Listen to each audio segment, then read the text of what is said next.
We all know that when it comes to applying for jobs, the journey is so real.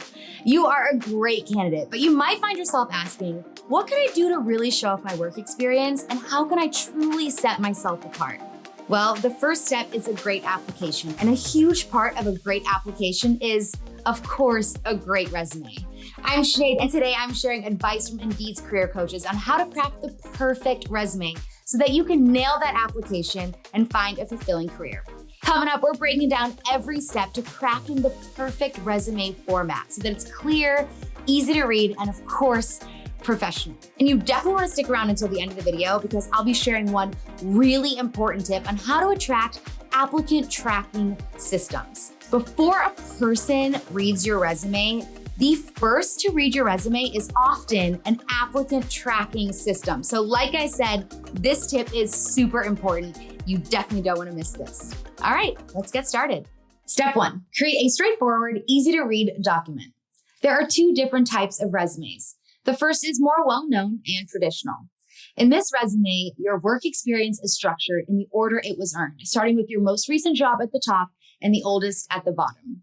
Now, we do recommend this format for most candidates because not only is it standard, but it's also a great way to showcase the full scale of your work experience. If you've climbed the ladder in your job or changed job titles, this style is also a great way to showcase that. And you want to showcase that.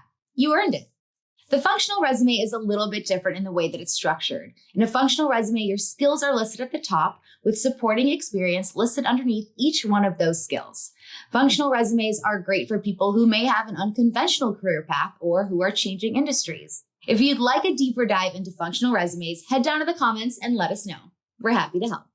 In this video, we're focusing on the more traditional chronological resume format.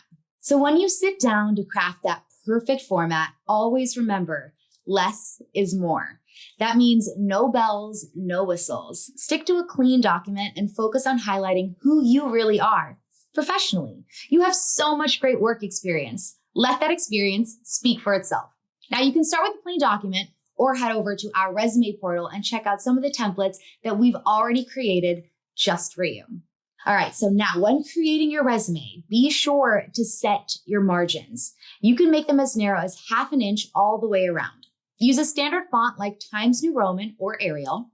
Try to stick to only 2 to 3 font sizes. Your name should be the biggest. You're good at about 16 to 18 point, followed by your section headings, and then of course, the actual content. And this is where we recommend your average font size be about 10 to 12 point.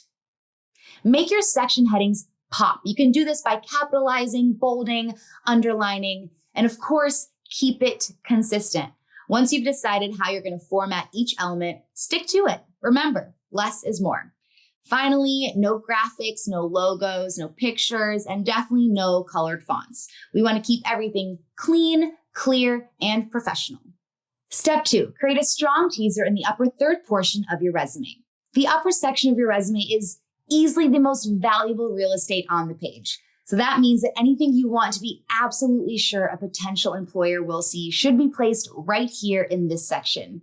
It's the first section a recruiter will review, and often it's the only section that they'll read in full. That's why we call this section the teaser. You're inviting the reader to learn more by displaying the best parts of your application right here. All right, now let's break down the key elements that you definitely want to include in this section. The top of your resume is for your contact information. This is your name, your phone number, your email, and for privacy reasons, just the city and state where you live. If you have professional social media channels and profiles, share them. Let them know. This includes custom links, professional URLs, websites, and professional portfolios too. Your professional summary is next, right below your contact information. Now, a great professional summary is tight, only 2 to 3 sentences, yet compelling. Tell the readers what skills you have for the role. And yes, you should definitely rework your professional summary depending on the job that you're applying for. For more information on how to create a professional summary, including examples, because yes, we got you covered, we have examples, check out this video right here. Now, if you're applying for a role that's more technical in nature, such as an engineer or developer position, this would be a great time to add a skills or core competencies section. That's because roles like these require hard skills, and recruiters and employers want to know that candidates have the requirements to actually do that work. So share those skills high up on your resume.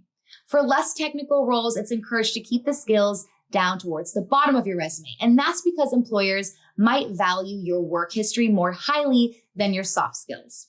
Great job, you guys. You have officially completed your professional summary. So now it's time to move on. Before we break down the next important part of your resume, if you're still watching, please like, subscribe, and hit that notification bell.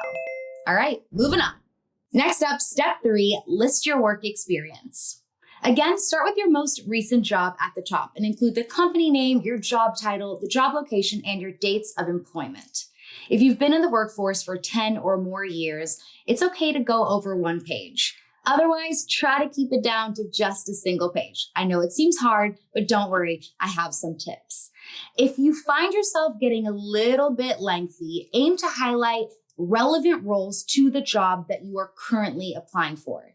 Now, if you are struggling to fill up one page, that's okay too, because you can include unpaid and part-time work, which includes things like volunteer work, relevant coursework, and relevant personal projects. Now, you can demonstrate the nature of each role using bullet points. For your current role, use 5 bullet points. For past employers, 3 is best. Now, when it comes to crafting these bullet points, there are 3 key rules to keep in mind.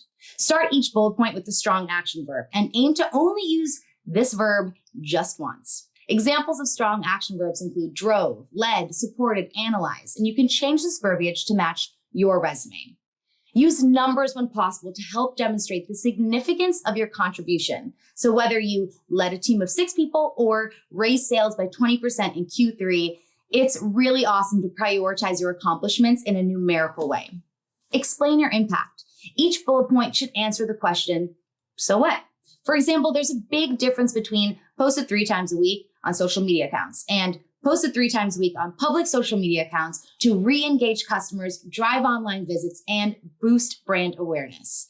Detailing your impact makes your contribution seem way more substantial. And most importantly, it can show employers that you understand business goals. Step 4, add your education. All that schooling is finally paying off because it's time to add your educational information to your resume. Start out with your highest educational degree. List the name of the institution, the degree title, and of course, your major. If you are a current student, share your anticipated graduation date. And if you are less than 3 years into the workforce, you may also consider adding your GPA. Now, know that if you have a little bit more workforce experience, it's totally not necessary to add your graduation dates. Step 5, additional sections you could include.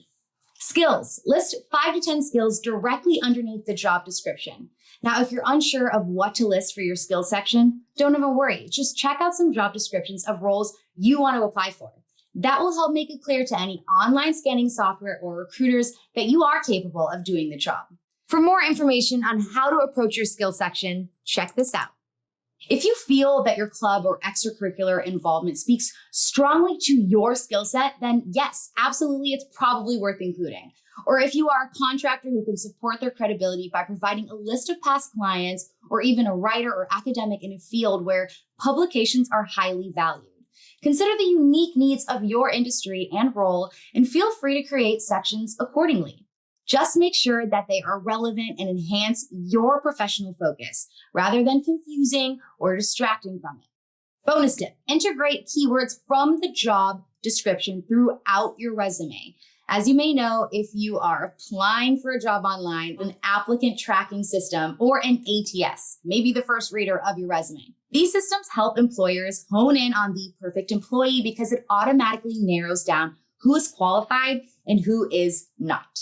ATS eliminates wrong fit candidates based on a set of keywords that the employer believes that the right candidate should show on their resume. The system then scans all resumes and only advances those that most closely match that ideal list. These keywords may be things like skills, degree level, and years of experience. But the good news is that most of those keywords can be found in the job description. Carefully examine the job description to see how the employer describes skills and then use their exact words on your resume. For example, if you have native Spanish fluency on your resume, but the job description says advanced Spanish proficiency, it's smart to change your phrasing to match the employer's wording, just to be sure that that qualification is recognized. The skills section is a great place to integrate keywords, but you can also try to naturally integrate those keywords throughout all parts of your resume, including your professional summary. All right, you guys have done such a great job. I know this is a lot of information, so let's quickly recap the steps for creating the perfect resume. Step 1, create a straightforward, easy to read document. Use 0.5-inch margins and a classic 10 to 12 point font. Clearly and consistently label your sections and, of course, stay away from graphics, photos, or colors that can make your resume feel busy. The goal is to let your great work speak for itself. Step 2, turn the upper third portion of your resume into a strong teaser. Link to relevant materials and your contact information, and make sure that your professional summary is the opportunity for the recruiter to see your best qualifications. Step 3, list your work experience. Spend extra time developing and refining those bullet points, keeping in mind action verbs, numbers, and of course, your impact. Step 4, include your education. Step 5, cap off your resume with additional sections. If you didn't include a skills section in the top third of your resume, go ahead and add it right here. You can also consider the unique needs of your field and target role to decide what sections may be best to add to your resume. If you found this helpful, please hit the like button right down below. And to keep the career advice coming, be sure to subscribe to our channel right down here as well. For more tips, you can check out this playlist right here or check out this video for 8 resume mistakes to avoid. Thanks so much for joining us. I'm Sinead, and I'll see you next week for even more career advice.